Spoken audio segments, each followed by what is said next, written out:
All right, so there were a number of elections around the country yesterday, and Democrats took some absolutely massive fat L's yesterday. And it will be no surprise to anybody who pays attention to American politics that anytime that a Democrat loses, especially a member of the Democratic establishment loses an election, that they are 100% of the time guaranteed going to blame progressives, no matter what the context or the actual potential reasons why they may have lost that election actually are. And a perfect example of this is the Virginia governor race that happened yesterday. So a Democrat, a centrist Democrat, so-called centrist Democrat, lost to a Republican, Glenn Youngkin, as he won the Virginia governor race, dealing Democrats a massive blow. And so was there any self-reflection? Of course not. We are going to get into that. But here from Crystal Ball, just in terms of what were the actual reasons why Democrats lost this seat, because it wasn't initially a seat that they were planning to lose, right? They were up in the polls, and then over the course of the election, as it got closer to the election, Youngkin was catching up, and he was really just playing into a lot of these culture war issues that Democrats also seem to want to play into instead of focusing purely on economics.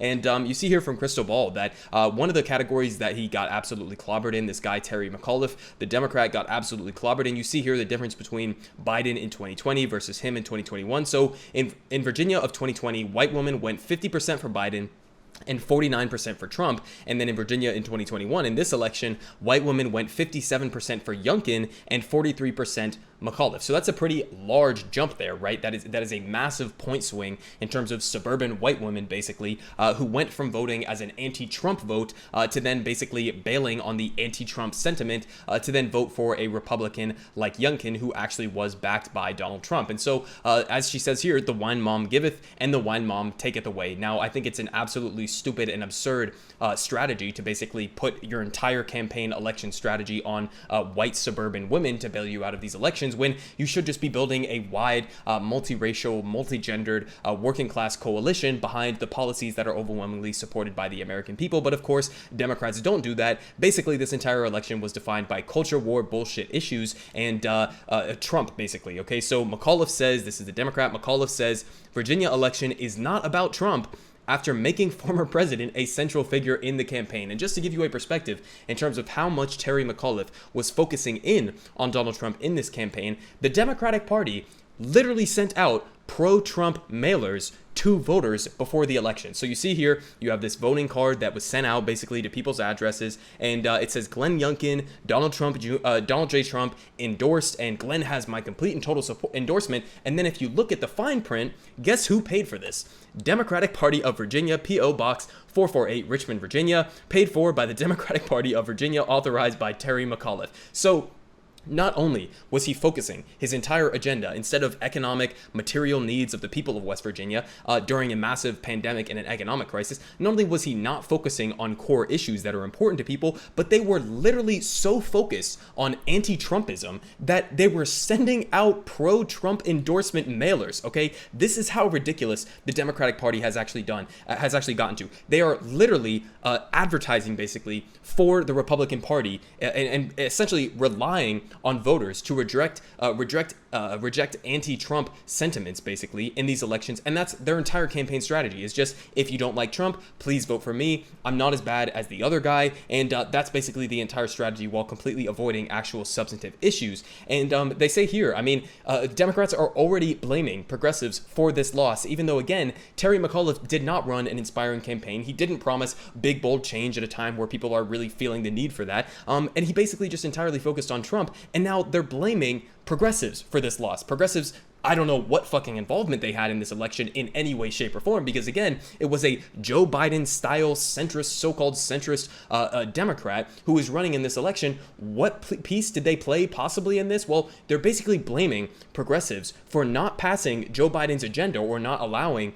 Joe Manchin to get his way in passing the bipartisan infrastructure framework. They're trying to blame progressives for that. That is what they are saying cost Terry McAuliffe this election. So you see here, from Heather Cagle, Democratic members are already texting me blaming progressives for the debacle in Virginia. And you see here again from Blake Hounshell, some in Biden land are already asking themselves if the president has allowed himself to be tugged too far to the left while in office, and those voices are likely too far to the left. What the fuck are we even talking about here? What has Joe Biden done that was even remotely close to what a leftist president like Bernie Sanders would have been doing in this moment. We started with the cutting down from the $2,000 checks to the $1,400 checks, pissed a bunch of people off for unnecessary austerity. Then we move on to the current bill that is being negotiated, where Joe Biden has let basically every already compromised piece of legislation that was popular among the American people get cut out of the bill by Joe Manchin and Kyrsten Sinema.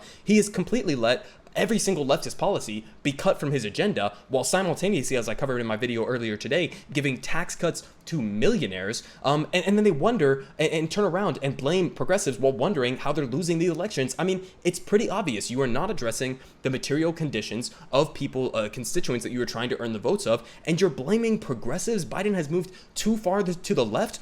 On what? On what issue has Joe Biden even moderately been a leftist on throughout his presidency? There's not a single one, really, okay? So it's just completely ridiculous at surface value, but again, this is what they are going to do, no matter what the actual reasons are for their election loss. And from Ken Klippenstein here, what could they actually do in moments like this? Well, if only there was something that Democrats could do to shore up their popularity, like, I don't know, passing policies that are overwhelmingly supported by the American people. And he shows here political polls. So paid family and medical leave for new parents, supported by 70% of the country, opposed by only 20%. So it's a 50-point gap between those who support this agenda that was just cut out from the Biden Build Back Better plan, okay? Allowing Medicare to negotiate drug prices, also just cut out from the Build Back Better plan, supported by 72% and opposed by only 15%, and adding dental and vision benefits to Medicare, supported by 82% and opposed by only 11%. All of these measures were just cut out from the Biden agenda, okay? So Democrats are seriously trying to blame progressives for supporting these policies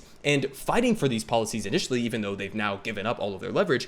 They are trying to blame progressives for trying to fight and include these policies in the reconciliation bill, instead of blaming themselves for letting the most popular policies in the country get cut out from their agenda. Okay, so it's just completely stupid and ridiculous at face value. Here we have another example here from the Morning Consult poll that recently came out. Democrats dropped Medicare dental and vision coverage from their social spending bill. Voters say it's their top priority.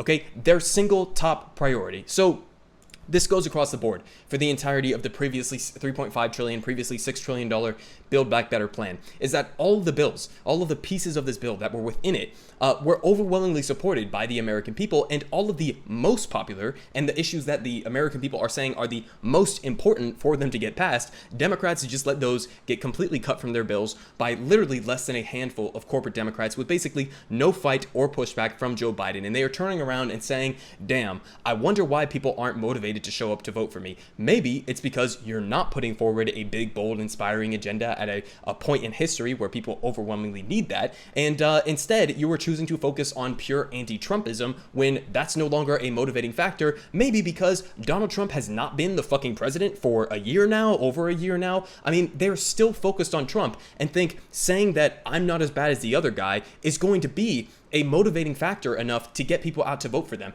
No, it's really simple, and it's absolutely wild how difficult it is to make this argument to Democrats that all you have to do to win elections, it's very simple. You simply offer people material improvements to their lives, you run on that, you pass that, and then you advertise that. That's all you have to do to beat Republicans. All they were doing this entire election was focusing on critical race theory and trying to fearmonger wine moms about what their children are being taught in education, okay? That's all Youngkin was running on. He was running on pure culture war, made up bullshit issues. All you have to do to beat a guy like that is run on actual material improvements to people's lives, and Democrats cannot even meet that bare minimum hurdle to get over. And not only can they not meet it, but then they are going to turn around and say the problem is that they are too far left. It is just an absolute pathetic joke.